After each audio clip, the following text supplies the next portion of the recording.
think they had, it was successful. If you and I, based on the part of you that actually had the stomach pain, sat here and went through everybody that has gone to your courses and said fake edge or real edge, a lot of them would be fake edge.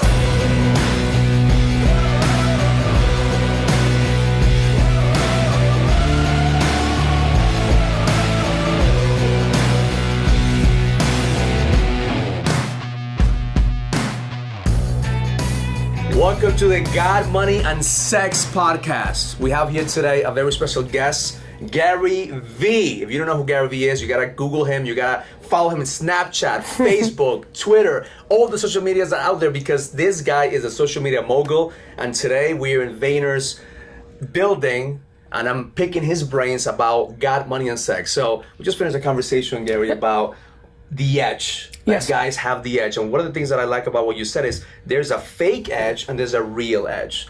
Could you elaborate on that, on the guys who are listening to this? Yeah, I think from my standpoint, I think how you make your money is more important than how much you make. We talked a lot about that before we filmed this. And so for me, the fake edge is you had a quick score. I don't want to call it a scam because I don't want to be disrespectful, but you had a little bit of an arbitrage. You found a pocket, you made some money, your money comes in as fast as it comes out. That's your narrative. I just think there's a very big difference. It's the difference between an NBA athlete and somebody that was able to make it to a college basketball program. They're very different.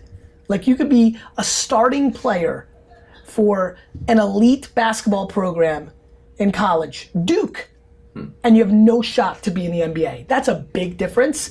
That's kind of how I see it in business. I'm like, cool. Like, first of all, it's very hard to make $1 million a year, like by percentage, the data.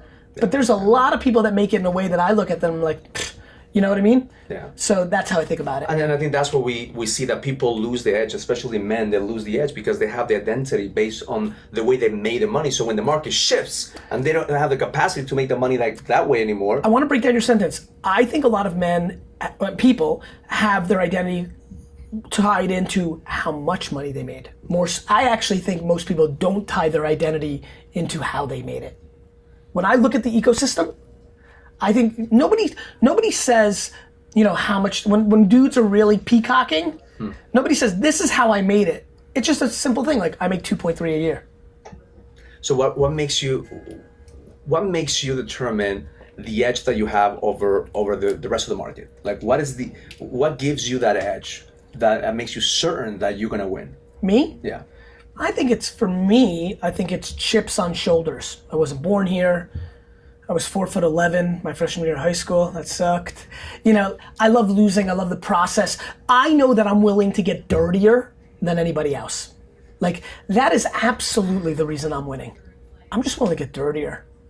Like, it's like in business, I'm willing to do the equivalent of biting and pulling on hair and poking. Like, I'm dirty. Like, in my essence, I'm dirty. Like, I'm willing to, like, at this point of where my career is, like, I'm just less fancy. I don't need anything. I'm not excited about taking a private jet. I'm excited that it might save me 3 hours and like my time is what I'm focused on. I'm not excited about the watch or the peacocking in front. I don't give a fuck what anybody thinks about me, right? That doesn't know me. I massively care what everybody who knows me thinks of me. I really now care what you think of me, and cared a lot less before you walked into Vayner. Because before, you just didn't have as much context. Now you have more. And I would really care 11 years from now if we spent 41 times together. Got it? Got it. That gives me a huge advantage. Like, I love when, like, now I have fans. I love when I tell them, like, don't care they're like, Gary, what do you think? I'm like, well, who gives a shit? Like I want them to have that. So I think that gives me a huge advantage. That equal, not caring and caring, that dirtiness, like, I'm so much more built to outwork my competitors. Like, that gives me a huge edge. Like, I'm a robot. Like, until I start taking care of my health, even when, like, I fast once a week on this program, like, I can go 19 hours work, no drinking, no eating, cake. Like, most people can't. I have a physical advantage that I think is actually predicated on my mentality. Like, I'm Rocky in Rocky 4. Like, I want to put like trees on my back and do that shit while everybody else wants to be Drago. Do you know what I mean? Yeah. Like, I'm just dirtier. So one of the things that we talk about in the podcast is the importance of like having a God, which is a purpose, right? You know, you do with God or universe, whatever it is, God. Money, which is the production, the power of production, be able to be a producer. Okay. And sex being the passion and having the relationship with your wife and with your partner to be able to have that passion. How do you combine the God, money, and sex? I think they ebb and flow. You know, for me, you know, so I grew up very interesting. I'm Jewish and was born in the Soviet Union. I don't think a lot of people know this, but in Russia, when communism took over, there was no allowance of religion being practiced. So from the 19, like for 80 years in my family's history, nobody could practice religion. So religion was very much stripped from my grandparents, my parents, and me. Came to America, but it was not in the heritage anymore. It's crazy. So I didn't grow up in a very religious household. On the flip side, when I look at all my stuff and like the advice I give on business, I'm like, man, if I was like analyzing me, I'd be like, that's a preacher, that's a spiritual character. I have it in me. You know, it's funny, I view my responsibility to every other man, right? Every other woman, man, like I love doing the right thing. I think it's so powerful. And I think, you know, I'm not educated enough on modern religion to know, but every religion that's predicated on doing right, which I'd like to think is all of them, I'm a big fan of.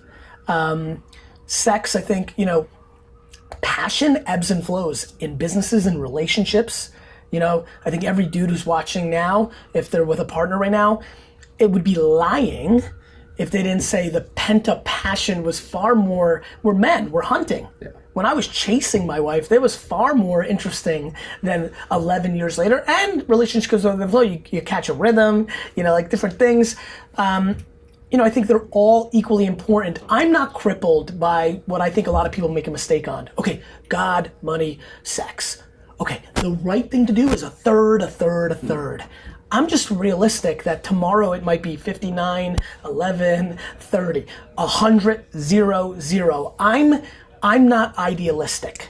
I'm reactionary, and I'm aware that all these things flow in importance. It's amazing how quickly a lot of my friends who are not religious become very religious in times of trouble, right? Yeah, when you start losing everything, you're sick, all of a sudden you're praying to God. Yeah, so, and I don't think I'm any different, and I don't think most people are different, and so I'm at peace with knowing those are all real variables in life. For me, an interesting one is legacy.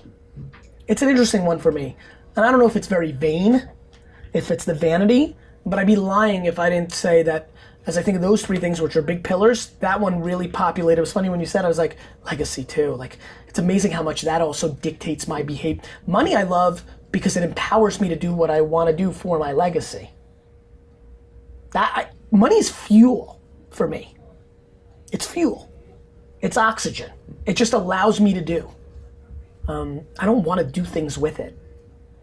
Look at my office. Just gives you the power to produce. Thing. I mean, like, look at this. Like, I don't want stuff. I mean, look, like, you know, like, it just allows me to continue on the journey of the legacy that I want to build. So I need it. And I think that's where most men get caught up. And I know from my experience, they get caught up, especially when I was brought up in a Christian background. Yes. And my background was the Seventh-day Adventist, which is even more intense of Christianity, which is like pretty much like the Jewish community. Yes. Sabbath, sundown, boom. You can't go out to play with your friends. Yep. You can't go to parties. It's real. So then when I started looking at my business and creating money, I felt guilt and I felt shame. And now with my wife, it's like, I want to have sex with her, I want to have this passion. There was that guilt and shame of not be able to be the whole. Interesting. So that's a perspective I want the listeners to understand. That to me, it comes down to confidence.